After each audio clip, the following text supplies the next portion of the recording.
Let's get ready to rumble!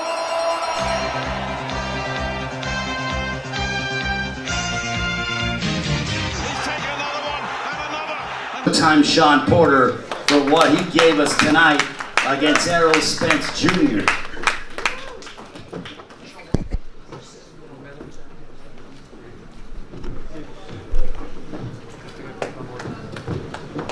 Andrew.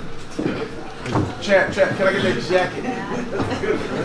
No. Alright, thanks. Listen, let me do this.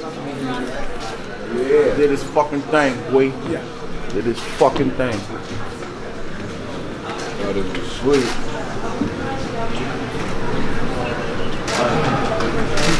Sean, if you want to go into something, Sir. Yeah, I'm about to start right now. I gotta get back to work. I don't know if y'all saw this mouthpiece that I had made. This mouthpiece says "Man Down." And when we started this journey for this fight, I knew something special was gonna happen tonight. Obviously, the result wasn't the result that we wanted, but this is how serious I was about this fight. I don't think Errol Spence has ever been in the ring with anyone as serious as I am and was about this fight. Taking nothing from him at all. He came here, he did his thing. He fought back, he fought hard. But I just want y'all to know, a lot of people out there say he was the boogeyman. A lot of people out there said I couldn't take his punches, he was too big, he was too long. And the list goes on from there. Beat his ass though. This mouthpiece right here is a reflection of everything y'all saw tonight. A reflection of heart, a reflection of will, a reflection of skill, love, the whole nine. So what y'all saw tonight, y'all, everybody's saying it's an instant classic, you're saying it's the fight of the year, so on and so forth. Sir. The man down was coming for the man down. We put on a fantastic performance tonight. I'll thank him again and again and again. He did a fantastic job. But I just want y'all to know that ain't nobody ever gonna go at him the way I went at him. That's right. And y'all just saw it. That's right. That's right. Y'all can go ahead with your questions. Sean over here. Congratulations on a great performance. After the fight, you nodded your head in approval. You were displeased. You landed the most shots on Errol Spence that anyone has in his entire career. Did you feel that you won that fight? Hell yes. Look at his face over there. Pretty. Listen, I'm gonna be myself, and myself says, you know, when I don't win, I can't hang my head. When I don't win, I can't make excuses. This was a fantastic fight tonight. You know, I definitely have to take a look back. I felt comfortable a majority of the rounds. Really, the one round I didn't feel comfortable in. Obviously, was the round my hand touched the canvas. But other than that, I felt very comfortable through this fight. I tried to stay poised and, you know, stay within whatever my corner was asking me to do, make the necessary adjustments, so on and so forth. So for me to say that was a robbery, you're not gonna hear me say it. Sorry. My dad can say it. Barry can say it, everybody else can say it, that ain't gonna come from me. All right, as we go ahead, and we also have the IBF and now the WBC welterweight champion of the world here to make opening comments. A round of applause. Still remaining undefeated, Errol the Truth Spence Jr.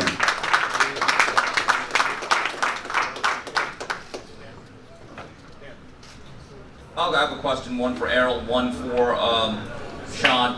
Errol, how tough was that fight physically? Was that the toughest fight you've ever had? And then I guess Kenny and Sean, for you, do you think you'll ever get the rematch? It was definitely a tough fight. I knew that coming in. Like I said, he's a tough, rugged fighter. He always comes in shape. He always comes ready to fight. And that's what I was looking for. Sean, Kenny? You know what, I'm gonna let my dad answer that. You know, I'm fighting when they tell me to fight. We want all the rematches. Errol's a great fighter. Run it back. And, you know, these guys need each other to be great. He moves on to the next one. And I expect him fully to be successful as he moves on to the next guy he fights. But all these guys need to fight each other. And I don't think it's not over. there's another great fight in Sean, more great fights in Sean. So, you know, Errol, congratulations. Derek, congratulations. Mrs. Spence, congratulations. They did a hell of a job, and then they move on to the next ones. Ready, Errol? Ready, Errol. Congratulations on the victory. My question for you is, when you scored the knockdown, it was seemingly a very close fight up to that point. Did you feel like that gave you a little bit of breathing room? And when you heard Jimmy went in and say split decision in your heart, did you feel like you were the winner, or that maybe it might go Sean's way? I felt like I won. Like I said, it was a tough fight. And then when I got the knockdown, well, I initially went in to try to, you know, score the knockout. Like I said, if I get him hurt, I'm gonna try to jump on him. But like I said, he has a lot of heart, man. He always comes to fight. He's a true warrior. And, you know, he came back swinging. So, you know, I didn't expect nothing less for him just to stand his ground and try to fight back after I hurt him and scored the knockdown. The other question for you is, Sean seemed like his game plan was just to try to make that fight for 12 rounds in your chest and not allow you to use your length and your size advantage. Is that what you felt like was happening? And then were you trying to use your length and your jab and just got sucked into that kind of battle? Or explain how that played out in your mind. Nah, I'm a naturally aggressive fighter. I think, you know, the Mikey Garcia fight I showed, you know, I can box and things like that, but usually my fights, you know, I'm moving forward and I'm stepping forward. And, you know, Sean's, he's awkward like that. He's a guy that's awkward. You know, like I said, he try to make you uncomfortable in the ring. So a lot of times I feel like I'm a good inside fighter. So, you know, the fight happened inside, and I felt like I did very well fighting inside. Errol, back here in the right, to your right, back here. My question for you is, half of your shots, more than half of your shots were body shots. Did you feel like your body attack was wearing Sean down and had an impact on him as the fight went on? I feel like it had an impact, but like I said, Sean always come in shape. So I think his second win kicked in a little bit later. But I definitely think it had an impact, and that's just my whole game anyway. I've always been a body puncher. Most of my stoppages were to the body, so you know, that's just been my whole game plan. Even as an amateur, I was scoring body shot, knockdown. So that's what I've always been doing. And then Sean, for you, when you saw, if you would have known going into this fight that you were able to be in his chest the way you were, would you have felt like that would have been a win for you if you would have known for 12 rounds you were on top of him as much as you were? No, you know, I think we came in with a good game plan. My dad actually wanted me to, you know, start out boxing from the outside. I think that was working. And then, you know, he said, you know, take advantage when you know, when he's close to the ropes, things like that. So I think the fight played out, I would say about 90% the way we expected it to, wanted it to. I think the skills are a little bit better than he thought they was. What you think? Yeah, I think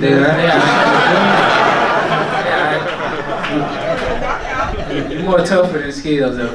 Yeah. They're a little bit better than you thought they was gonna be, right? Oh yeah, for sure. I give you your respect. I give you just due. All right. Fight over it now, so I give you just due. Question for Errol. Congrats on the victory.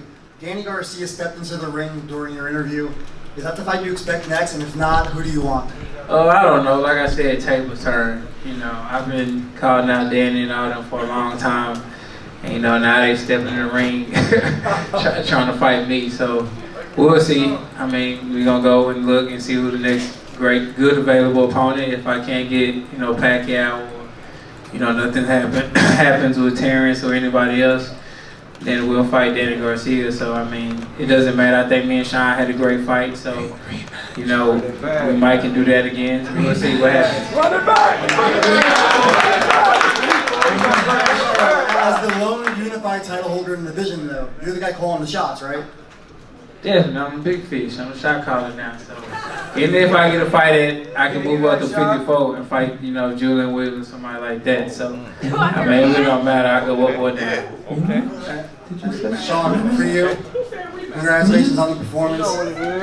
I know it wasn't the result you wanted, but do you feel like this was the best performance of your career? Because that's what everyone's saying. I've been hearing that.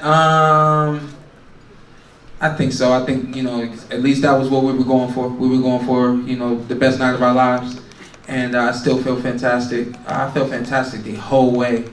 And, you know, for us to come up a little short, split decision, not exactly what I expected. I wanted to hand this man his first O, and rematch. But if not rematch, you've wanted Manny Pacquiao for a long time. Yeah. Why not now? We'll see. We'll see what happens. We both were going for Manny. I don't know if Manny's the one making that decision there, but I hope he's going to consider me. I think that still would be a fantastic fight for me and the world. Errol, right here. When did you know? It seemed like you played into Sean's fight plan. When did you know that it was going to be more of what Sean wanted to do tonight? And then secondly, how much satisfaction do you take from the fact that it was this type of fight that you won? I don't think I played in the Sean game plan because I said throughout this whole, tour and this whole training camp that, I was gonna try to get the knockout, and that's what I try to do. But Sean's tough, he's a real competitor, and have a ton of heart. So even if I did hurt him, he'll come back with shots. So I tried to do it, but it just didn't happen.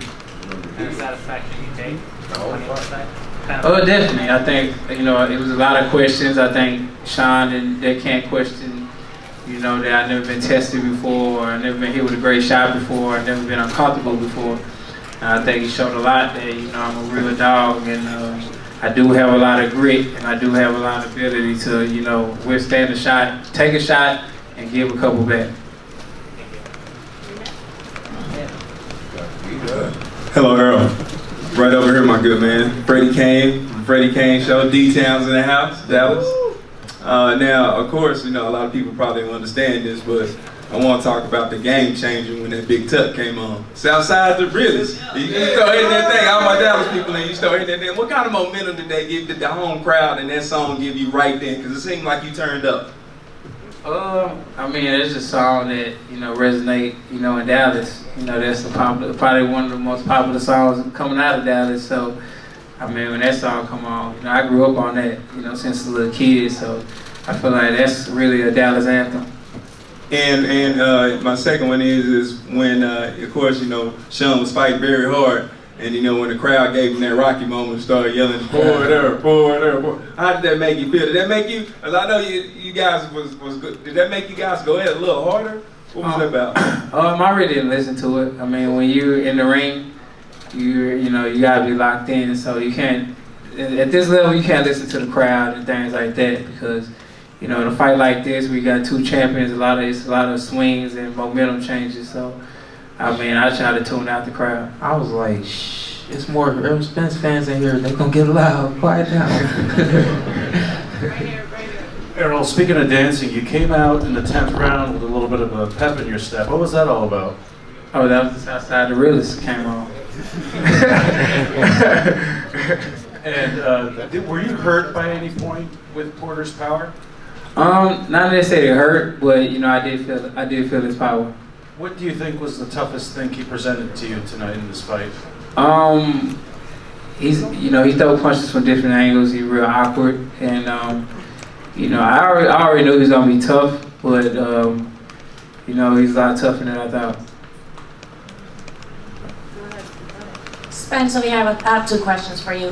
First, leading up to the fight, you were kind of clowning Porter a little bit for having been in really tough competitive fights, close fights, but now that's the man that gave you the most competitive fight that you've been in. Does that make you, respect him more as a fighter?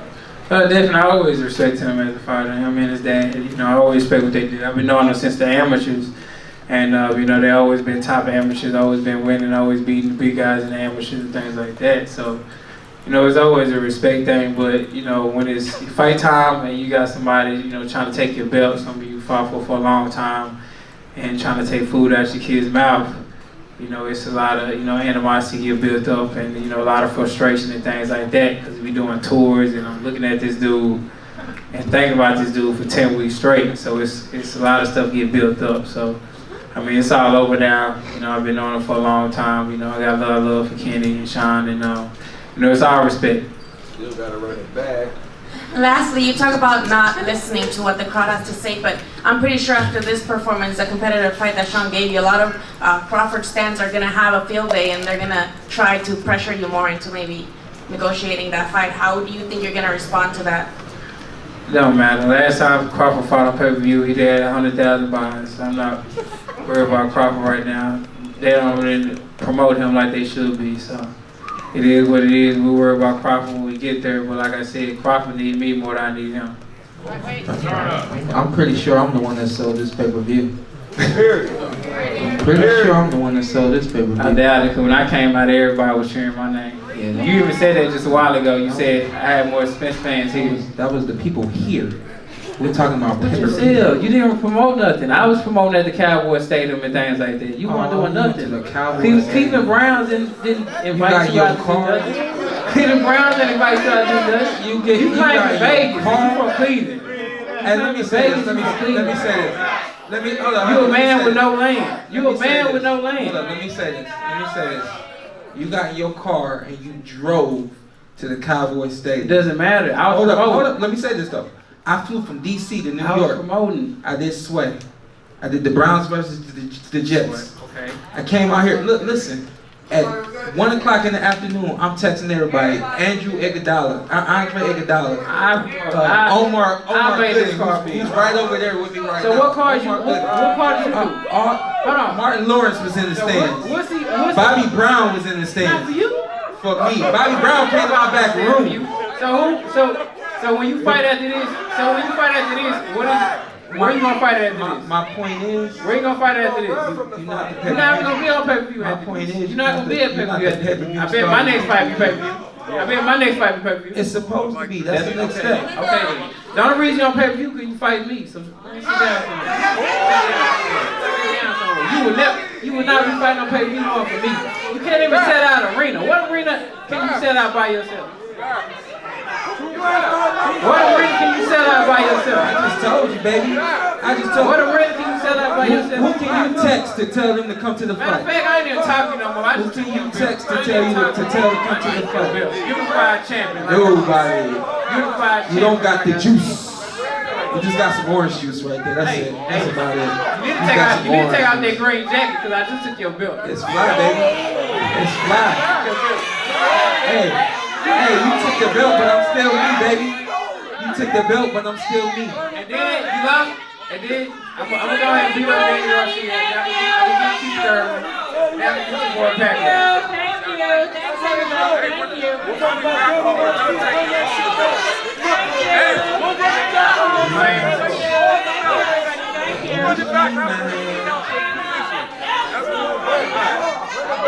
We'll run it back when we clean up the division.